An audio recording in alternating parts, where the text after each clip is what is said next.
Hi everybody, it's Katie. Welcome to the very last episode of the Anne of Green Gables themed island for Avonlea. The first thing I'm working on today is a schoolhouse. I've put a lot of buildings together for this particular island and I wanted this one to look unique, so I really settled on a different color scheme where we're more in the grays and the dark browns. I know that might seem a little odd because the schoolhouse probably wouldn't be a different color, but I just didn't want it to look like every other building on the island so far. And then I customized a cube light. I had to create my own pattern to look like a bell, but once I put it on, I was able to get the bell in the middle of the dresser, so I had that schoolhouse kind of vibe, and I liked the way that it came out. Next up was to start working on the pathing. There was a lot of pathing for this area up by the whole schoolyard, which is on top of the cliff, and then sort of down between the two cliff faces on the second level where we had a walkway between the two, and then all the way down onto the bottom level and onto the beach itself. I also wanted to create a much bigger water source up here on the top so that it would look like the waterfall was coming from something. I don't like the waterfalls to be abandoned at the top. I also didn't want to take up too much of the schoolyard space, but eventually I figured out a cute little pond and started decorating the area around it. Flowers, bushes, custom patterns, all the normal stuff.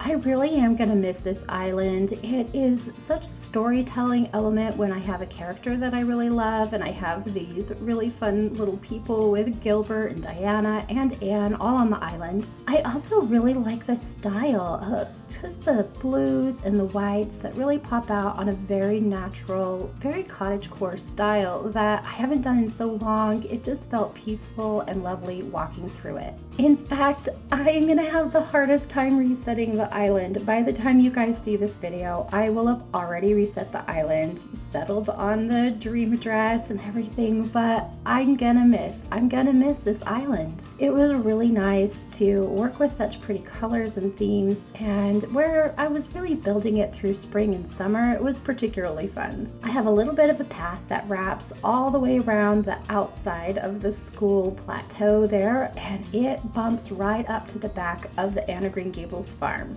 I added in a little extra wheat just to help bring the areas together a little bit, and then started detailing and decorating the rest of the school area. A lot of the different items I was using to decorate really had to go on the outside because I made the building up. There was no way to put things on the inside of the school, and I still wanted it to look like a school, so even though we have some cool things like chalkboards, I had to leave those out. I did find some really cute places to put books all over the place and put things around the yard that looked like they would be part of things to entertain children back then, like the sleigh. After that, I focused my design area down onto the beach. I wanted to create a really beautiful beach area. The campsite is down here too, and I didn't want it to be ignored.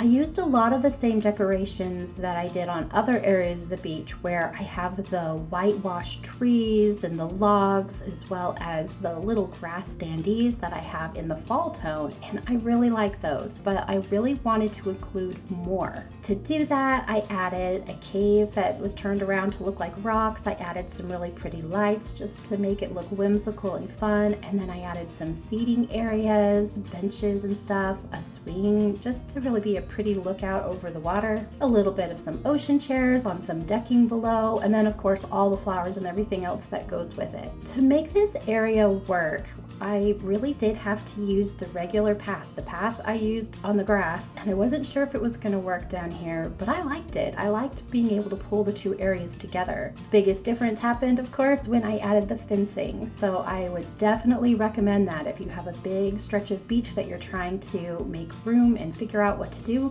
Definitely use your fencing as part of the decorations.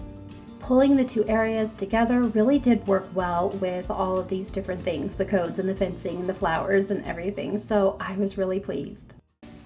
I want to take you along now that everything is done and give you a proper tour of the area. We'll do the bottom beach area just last, and we'll pop up here and check out the school. We were able to see the school a fair amount with the very beginning clips, but we'll walk around it here so you can really see how it came out. Back behind all the books and stuff, we have the well back here, just some really beautiful forest decorations.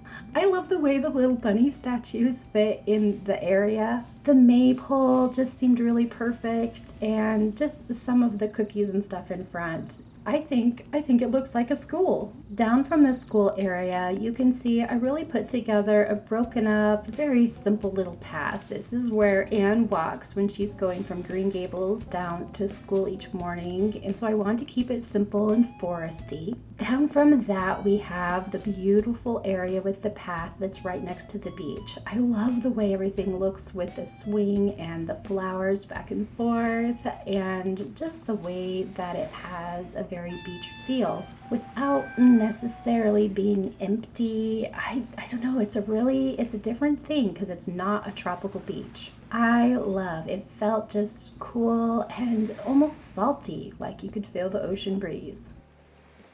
I hope you found something useful here and continue creating in this game. Until next time, have the best Animal Crossing day.